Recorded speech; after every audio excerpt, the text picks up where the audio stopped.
Hey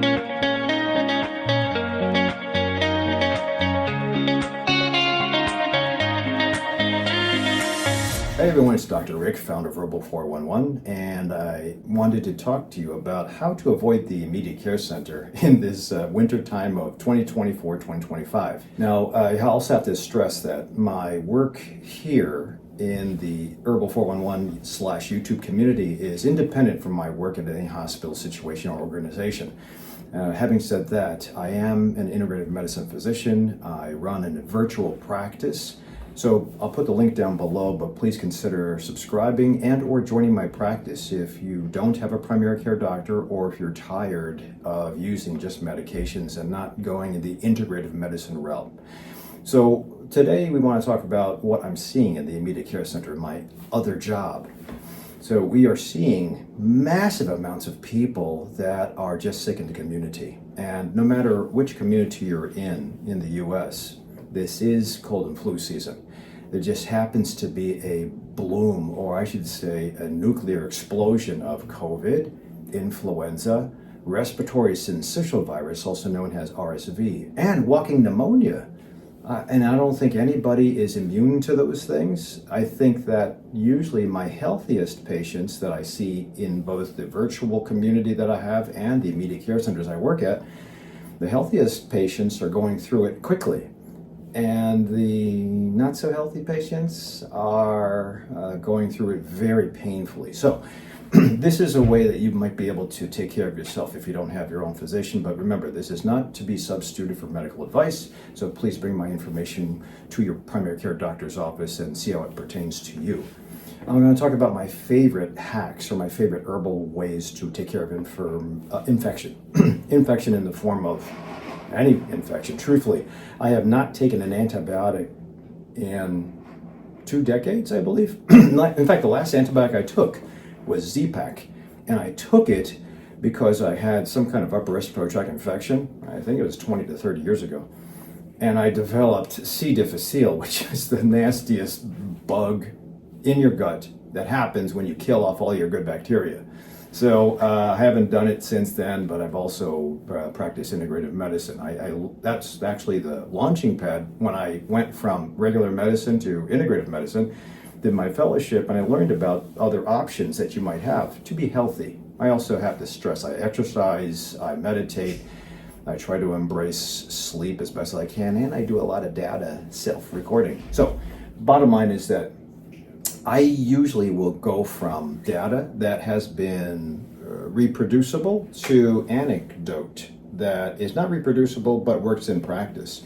So I'll start with these two things. This is zinc glycinate, and I have to stress I don't work with any of these companies, I just happen to buy these. Zinc glycinate is a little easier on the gut, has common zinc like zinc oxide will be irritating to the gut. But zinc has a magical way, we shouldn't say magical, but zinc has a very documented way to improve the way your immune system responds.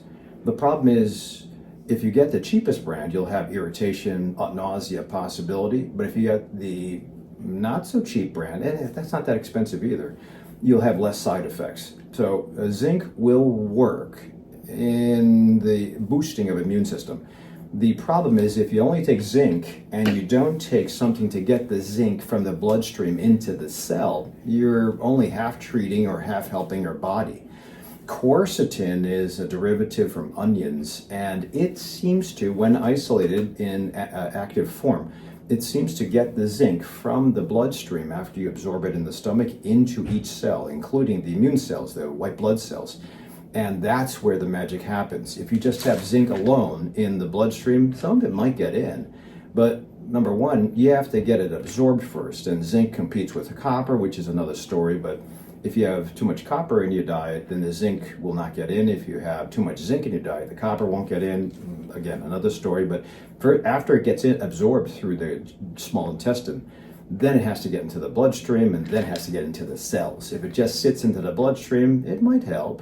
But the data from 2013 with the last coronavirus infection, I don't mean 2020 with the COVID-19, but corona from before, had shown that zinc, in addition to quercetin, did work to decrease symptoms in the coronavirus that was outbreaking at the time.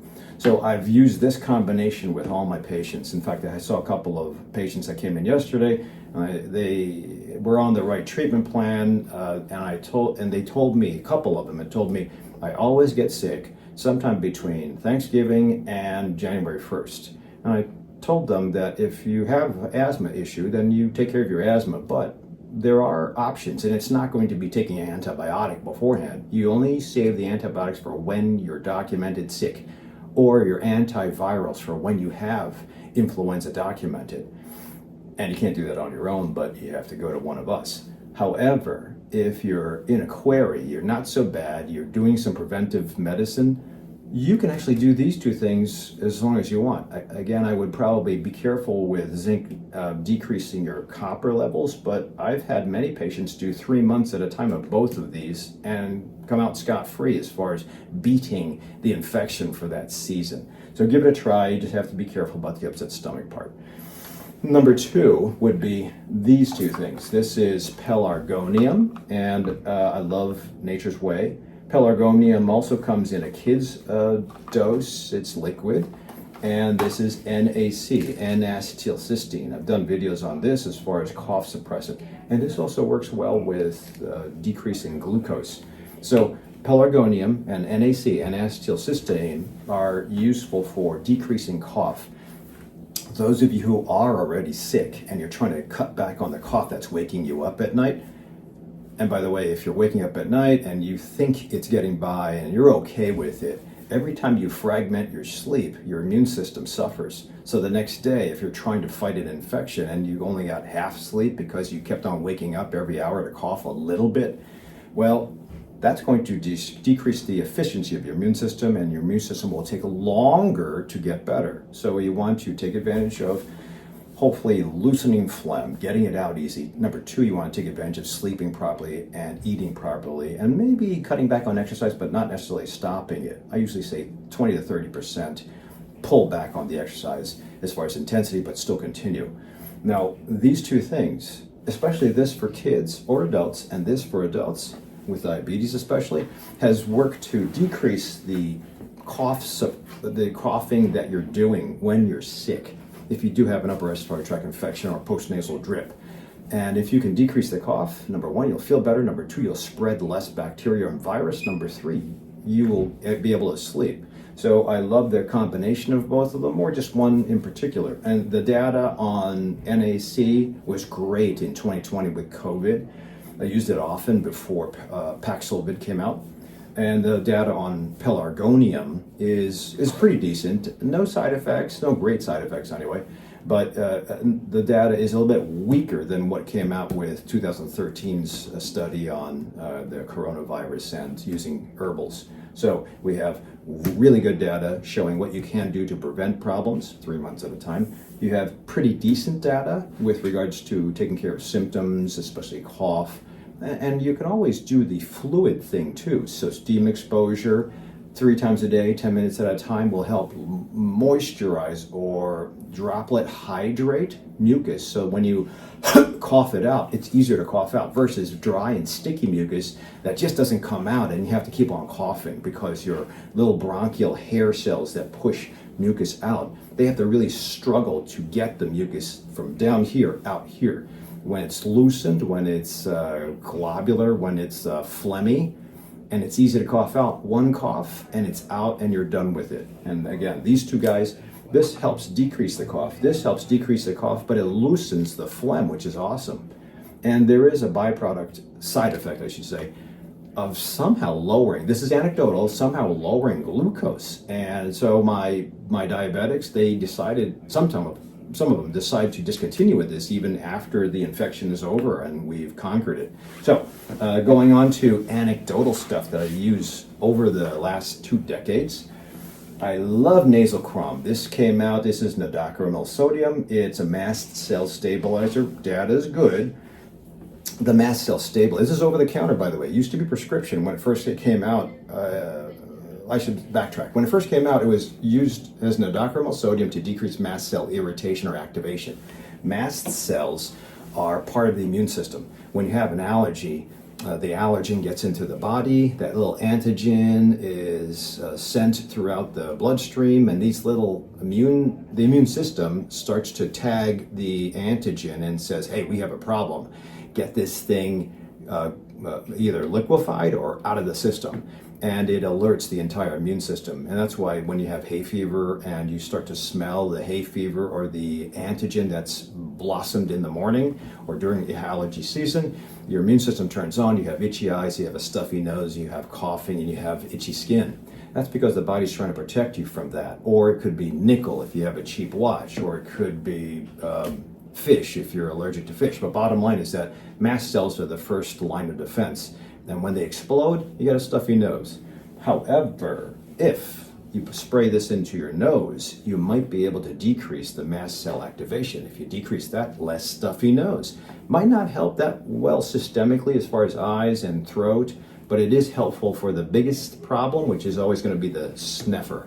And if you're less stuffy, you have less postnasal drip, you have less sore throat, you can breathe better, your ears don't pop as much, and your sinuses can aerate properly. So usually 3 times a day on this thing, really good. And you might have to go higher with Flonase or Nasonex, those over-the-counter steroids, but I think this is a natural first start.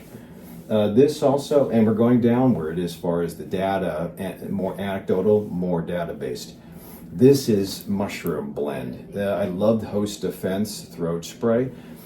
When I see patients in the immediate care center or in my office, I should say virtual office, if I hear that they have sore throat and we're trying to take care of the cough and nasal drip portion of it, if there is a strep throat, I have to treat it, especially since strep throat leads to glomerulonephritis. Sometimes it also causes vegetations on the valves. Again, that's probably another video I have to talk about, but it's not good to walk around with strep throat because it can cause damage. So I treat it, but there's no other treatment. And there's no other therapy for the sore throat while you're waiting for the treatment to kick in, except for narcotics and or anti-inflammatories. So if you do have the diagnosis of strep throat or just pharyngitis, or you're taking care of your nose that's causing postnasal drip, this is awesome because you can use this as a spray, no matter what age, 2 sprays every hour. And there is a hint of alcohol to aerosolize this, but I believe that and that's where the data is lacking, but the mushroom blend, mushrooms are great in traditional Chinese medicine for stimulating and supporting the immune system. But I think the mushroom blend helps to crank up your immune system. It also helps with throat pain. Again, there's not much aside from narcotics to take care of throat pain while you're waiting for antibiotics or all this stuff to work. So why not take advantage of the mushroom blend? And that's usually found online or at Whole Foods. Then we get into the fluid issue. As I mentioned before, fluid exposure will it'll make mucus thicker so it's easier to kick out. But you have to take the fluids, and just drinking cold water, it helps. But having water that's flavored with electrolytes, I don't know how there you go. Electrolytes might make it more palatable to get in. And not like Nuun, you can get this I get this at REI. I usually use it for my big hikes when I take people out, but I also use it for hydration. This is a 1 liter bottle. I've put in a droplet of Nuun or a fizz tab of Nuun. I used to do Airborne, but compared to the flavor, Airborne is entry level, Nuun is higher end. There's also other ones like the stuff that they sell at Fruitful Yield. There's also other options as far as this is something I've found. It's about the same price, or 50 cents cheaper, but I found this at REI as well. I like actually the way it opens, and you can split these in half versus Nuun. I sometimes have to struggle when I get this thing off.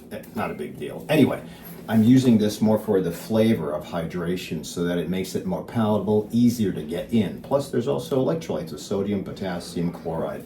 So very helpful if your upset stomach is preventing you from eating. You have to at least stay hydrated. When you get to 3% dehydrated, like I tell my hikers, suddenly aches and pains are worse. your thinking is slower, your immune system doesn't work as fast, so stay hydrated as much as possible. My usual rule of thumb, drink to the point where you're from breakfast until dinner, till the point where your pee is clear. Now, if you're a renal patient, that could be a problem, or if you're on a water pill, it could be a problem. But a rough estimate is if you look at the toilet, your pee is clear, that's good. Stop all that at dinner time, otherwise you'll be peeing all night, and again, you fragment your sleep, not good for your immune system. My two final ones are my favorites that I've always pulled out during times of infection. So this is astragalus and red reishi mushroom. Both of these are mushrooms like I talked about with the spray of Host Defense. And I take these 3 times a day. And I love Now Foods product. I've always relied on them because they're local to Illinois. If you're outside, you can probably get this from the Fruitful Yield website or online. Just be careful with ordering stuff online because there's been fake brands somehow, and I don't know how people do it, but they make the same label, they make the same capsule, and they're fake, so be careful. But the combination of all this stuff is what I usually rely on to boost up my immune system, and I get exposed to COVID, influenza, RSV, walking pneumonia, strep throat all the time. I do use a mask, and I know my distance. But even with all, I'd say yesterday we saw 100 patients. So if I go to a patient's room that's sick every 15 minutes for 8 hours, that's a lot of exposure. So knock on wood, this is working for me. Now, everybody else has their own problems, and if you have an immune issue, you should get to your doctor. But this is just a suggestion on what I do and maybe what you can consider doing. Otherwise, if you are getting worse and it's not working, you still have to go to the emergency room, wait that hour to 8 hours, or you still have to go to your immediate care center, depending on where you live, and also wait. But FYI, when you're in a waiting room waiting for hours, please mask up and try not to touch too much. Wash your hands as often as possible. So hopefully this gives you a couple of ideas. I'll probably talk about what to eat and how to eat in a later video. Please consider subscribing or sharing this by clicking the share button and giving it to whoever you think is getting sicker and sicker. It might give them a little boost and maybe avoid the immediate care center. Otherwise, consider subscribing to the channel, and I'll see you at the next video.